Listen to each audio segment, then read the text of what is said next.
Fahmidul Saudi আরবে camp করার পর হঠাৎ করে আসলে স্কোয়াড থেকে বাদ পড়ার পর এদেশের যে ফুটবল ফ্যানরা আছে তারা কিন্তু আপনাকে স্কোয়াডে নেওয়ার জন্য অনেক আন্দোলন করেছিল। এই বিষয়টা আপনার কাছে কেমন লেগেছে? জি, জি, জি। এটা অনেক, অনেক ইমোশনাল ছিল কজ আমি কখনো ভাবি নাই যে আমাকে মানুষ এত সাপোর্ট করবে, এত ইয়াং এইজে। সো আমি অলওয়েজ গ্রেটফুল যে আমি অলওয়েজ যখন মাঠে নামি আমি সবসময় এইসব জিনিস চিন্তা করে নামি যে আমার হোল কান্ট্রি আমাকে সাপোর্ট করছে। সো আমি অলওয়েজ চাই ওদেরকে কিছু ব্যাক দিতে অলওয়েজ।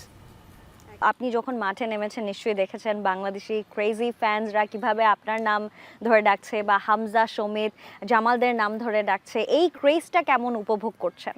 সবাই জানে যে বাংলাদেশের মানুষের ভালোবাসাটা কোন দিকে, অ্যান্ড অফকোর্স ক্রিকেট আমাদের দেশে হিউজ একটা অবদান রাখে।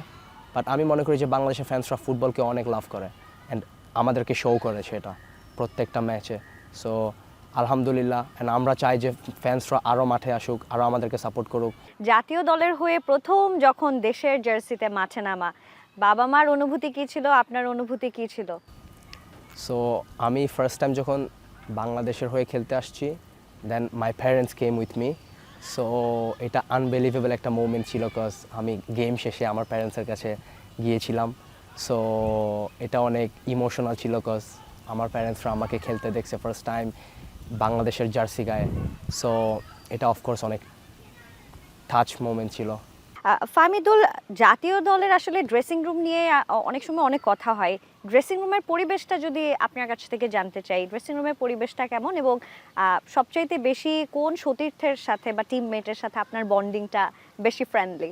আমরা একজন আরেকজনকে অলওয়েজ হেল্প করতে চাই। আমরা যখনই মাঠে নামি আমরা সবাই ভাই ভাই।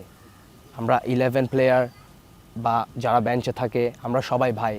সো আমরা অলওয়েজ চাই যে আমরা সবাই একসাথে খেলি, কজ আমরা একের জন্য খেলতেছি না, আমরা একটা নেশনের জন্য খেলতেছি।